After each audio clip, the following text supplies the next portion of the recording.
Hello friends, ಎಲ್ಲರಿಗೂ ನಮಸ್ಕಾರ. ಕವಿತಾ ಕಿರಣ ಲೋಕಕ್ಕೆ ನಿಮ್ಮೆಲ್ಲರಿಗೂ ಮತ್ತೊಮ್ಮೆ ಸ್ವಾಗತ. ಎಲ್ಲರಿಗೂ ಮಹಾಶಿವರಾತ್ರಿ ಹಬ್ಬದ ಶುಭಾಶಯಗಳು ಸ್ನೇಹಿತರೆ.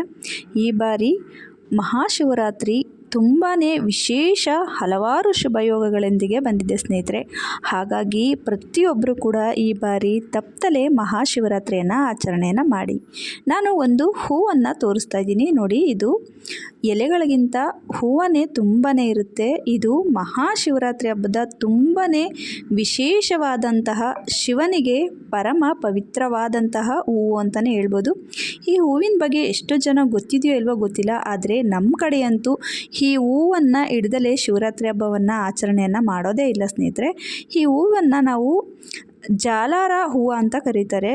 ಶಿವನಿಗೆ ಅತ್ಯಂತ ಪ್ರಿಯವಾದದ್ದು ಸ್ನೇಹಿತರೆ. ಹಾಗಾಗಿ ಇವತ್ತು ಸಾಯಂಕಾಲದ ಒಳಗಡೆ ಆದಷ್ಟು ಈ ಹೂವು ಏನಾದ್ರು ನಿಮಗೆ ಸಿಕ್ಕಿದ್ರೆ ಪೂಜೆಗೆ ತಯಾರಿನ ಮಾಡಿಕೊಂಡು, ಬೆಳಿಗ್ಗೆ ಒಂದು ಸತಿ ಪೂಜೆ ಆಲ್ರೆಡಿ ನೀವು ಮಾಡಿದರೆ ಪರವಾಗಿಲ್ಲ, ಸಾಯಂಕಾಲನೂ ಕೂಡ ಈ ಹೂವನ್ನು ಪೂಜೆ ತಯಾರಿಗೆ ಬಳಸ್ಕೊಳ್ಳಿ. ಶಿವಲಿಂಗಕ್ಕೆ, ದೇವರ ಫೋಟೋಗಳಿಗೆ, ಹಾಗೆಯೇ ಬೆಲ್ಲದ ದೀಪಾರಾಧನೆ, ತೆಂಗಿನಕಾಯಿ ದೀಪಾರಾಧನೆ, ನೀವು ವಿಶೇಷವಾಗಿ 4 ಪ್ರಹಾರಗಳಲ್ಲಿ ಈ ದಿನ ಯಾರೆಲ್ಲ ಪೂಜೆಯನ್ನು ಮಾಡ್ತಿರೋ ಅಂಥ ವಿಶೇಷ ದೀಪಾರಾಧನೆಗೆ ಈ ಒಂದು ಜಾಲಾರ ಹೂವನ್ನು ಬಳಸ್ಕೊಳ್ಳೋದು ತುಂಬಾ ಸೂಕ್ತ ಸ್ನೇಹಿತರೆ. ಅದರಲ್ಲೂ ಈ ಹೂವು ತುಂಬಾ ಪರಿಮಳಯುಕ್ತ ಆಗಿರುತ್ತೆ. ಹಾಗೆಯೇ ಶಿವನಿಗೆ ಅತ್ಯಂತ ಪ್ರಿಯವಾದ ಹೂವು ಅಂತಲೇ ಹೇಳ್ಬೋದು.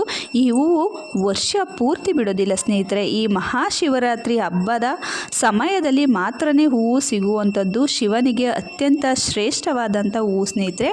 ಹಾಗಾಗಿ ನೀವು ಮಹಾಶಿವರಾತ್ರಿ ಹಬ್ಬದ ದಿನ ಸಾಯಂಕಾಲದ ಒಳಗಡೆ, ಅಂದರೆ ಪ್ರಹಾರದ ಪೂಜೆ ಎಲ್ಲ ಮಾಡ್ತಿರಲ್ವ, ಅದಕ್ಕೆ ತುಂಬಾ ಉಪಯುಕ್ತ ಆಗುತ್ತೆ.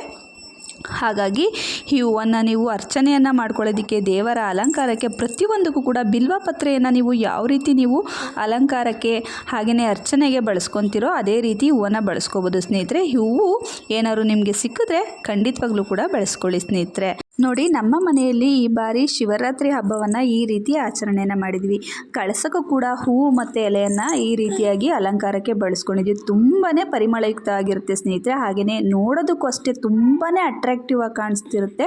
ನೋಡಿ, ದೇವ್ರ ಮನೆಯಲ್ಲಿ ಒಂದು ರೀತಿಯ ತುಂಬಾ ಪರಿಮಳ ಬರ್ತಾ ಇರುತ್ತೆ ಸ್ನೇಹಿತರೆ. ಹಾಗೆಯೇ ಬಾಗಿಲಿಗೆ ಎಲ್ಲದ ಹತ್ರನೂ ಕೂಡ ಈ ಹೂವನ್ನು ನಾವು ಇಡ್ತೀವಿ ಪೂಜೆಗೆ. ವಿಶೇಷವಾಗಿ ಇದನ್ನು ನಾವು ಅರ್ಚನೆಗೆ ಬಳಸ್ಕೊತೀವಿ. ಶಿವಲಿಂಗ ಏನಾದ್ರು ಇದ್ದರೆ ಇದರಿಂದ ನೀವು ಅರ್ಚನೆಯನ್ನು ಮಾಡಿ ಹೂಗಳಿಂದ ತುಂಬಾ ಚೆನ್ನಾಗಿರುತ್ತೆ ಸ್ನೇಹಿತರೆ. ಈ ವಿಡಿಯೋ ಇಷ್ಟ ಆದರೆ ನಿಮ್ಮ ಅನಿಸಿಕೆಗಳನ್ನ ಕಮೆಂಟ್ ಮೂಲಕ ತಿಳಿಸಿ ಸ್ನೇಹಿತರೆ. Thank you.